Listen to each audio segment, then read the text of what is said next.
Maaf Ustadz. Apa benar kalau perceraian itu takdir atau karena keegoisan saya ya Ustadz? Apa? Keegoisan saya. Apanya? Perceraian itu Perceraian. karena takdir atau keegoisan saya.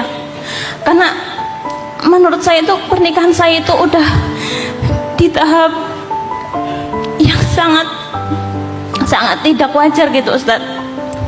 Melakukan kesalahan yang berkali-kali,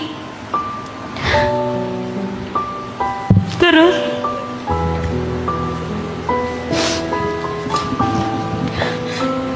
Mbak Nani punya anak?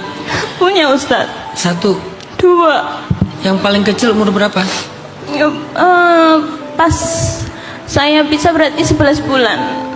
Sekarang 11 bulan. Sekarang udah 15 bulan.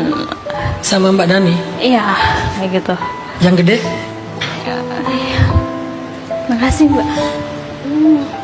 Yang gede berarti umur 10 tahun Pak Ustadz. Gitu, cowok cewek. Ya.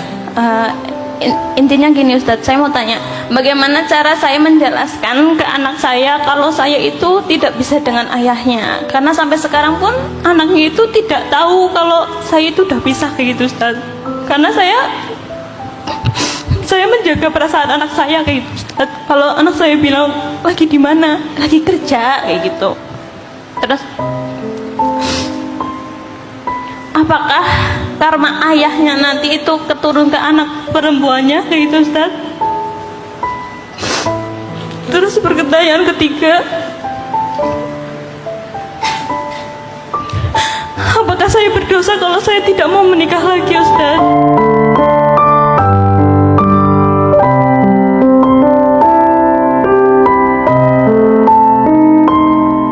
Banyak yang memahaminya kalau seorang ayah atau ibu pernah berzina, nanti anaknya akan nurun gitu, mendapatkan dosa yang sama, akan melakukan hal yang sama atau diperlakukan yang sama oleh orang lain. Enggak kayak gitu maksud hadis. Maksudnya gini, kalau orang berzina lalu perempuannya hamil, otomatis kan secara syariat anak itu bukan anaknya si ayahnya kan? Bukan anaknya si ayah gitu. Kemudian orang tuanya nih nggak paham syariat. Karena nggak paham syariat, ketika anak perempuan ini kelak menikah, si ayahnya menjadi wali menikahkan anak perempuannya. Tanpa dia sadari, karena pernikahan itu tidak sah, dia membiarkan anak perempuannya terus-terusan melakukan perbuatan zina yang dosanya ditanggung sama orang tuanya yang tidak berani menjelaskan cerita di masa lalunya, malu, bla bla bla. Akhirnya dia membiarkan anaknya berzina. Itu maksud dosa turunan. Bukan kalau orang tuanya berdosa zina, nanti anaknya pasti berzina. Nggak gitu dong, nggak adil kalau kayak gitu. Sehingga hadis itu justru ngajarin kepada orang yang udah terlanjur berbuat zina, dia harus mengambil tanggung jawab dan konsekuensi itu untuk menjelaskan ke anaknya, kamu bukan anak ayah secara Islam, kamu anak ayah secara biologis, jadi ayah nggak bisa menikahkan kamu, harus pakai wali, hakim dan seterusnya. Konsekuensinya mungkin dia akan marah, dia akan kecewa, ya udah terima. Daripada kita karena menutupi cerita masa lalu, anak kita menikah dengan perwalian ayahnya yang tidak sah, akhirnya apa yang terjadi? Dia kan gak sah pernikahannya. Kan kita kayak nurunin terus ya. Dan seterusnya nanti turun terus ke cucunya, cicitnya kan gitu ya. Nah ini yang dimaksud dengan dosa turunan. Jadi bukan difahami kalau ayah berbuat dosa zina, nanti anak perempuan pasti akan dizinahi orang. Gak gitu juga.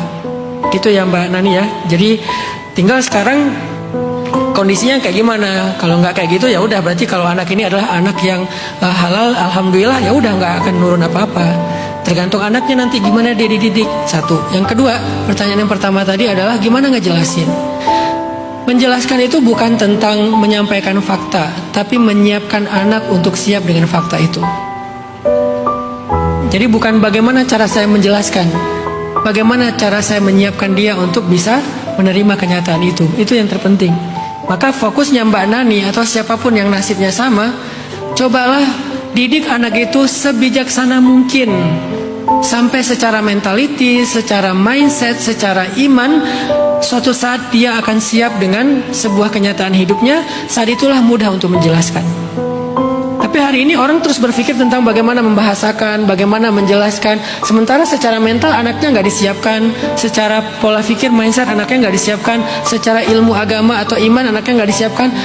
Gimana pun bahasa kita menjelaskan, dia nggak akan nerima. Jadi fokusnya sekarang gimana mempersiapkan anak ini.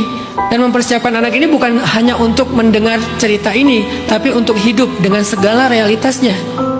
Kan hidup bukan hanya cerita masa lalu orang tuanya kan, tentang masa depannya dia juga, masa kininya dia juga, realitas dia juga. Siapkan anak itu. Ketika anaknya udah siap, insya Allah nanti dia akan menerima kok jawaban-jawaban itu. Yang ketiga, jangan sampai masalah orang tua, ayah dan ibu, suami istri itu mengurangi hak-hak anak. Ini pentingnya orang belajar tentang ilmu perceraian. Dalam Islam ada namanya sarahan jamila, perceraian yang indah. Perceraian pun ada yang indah dalam Islam. Karena ada perceraian nggak bisa dihindari kan. Ya udah, kalau gitu gimana perceraian yang indah? Pertama, tidak mengurangi nafkah, karena dia tetap ayah harus menafkahi anak-anaknya. Kedua, kasih sayang. Walaupun bagaimanapun keadaannya, dia tetap ayahnya, dia tetap ibunya, kasih sayangnya harus diberikan. Walaupun secara teknis udah beda sama orang pada umumnya. Jadi ini harus tetap diperhatikan. Sehingga suatu saat kelak, ketika anak itu tahu kenyataannya, dia akan bisa lebih mudah berdamai. Karena dari sisi hak dia nggak terlalu banyak yang kehilangan. Apalagi sosok orang tua. Jangan sampai kehilangan sisi fatherhood atau sisi ayah dan juga sisi ibu. 3 hal itu mudah-mudahan bisa jadi bekal buat Mbak Nani nggak jalanin ini. Oh, satu lagi ya, dosa nggak kalau saya nggak mau nikah lagi? Untuk saat ini saya nggak mau ngomongin dosa dan benar dan salah. Saya ngomongin Mbak Nani butuh waktu.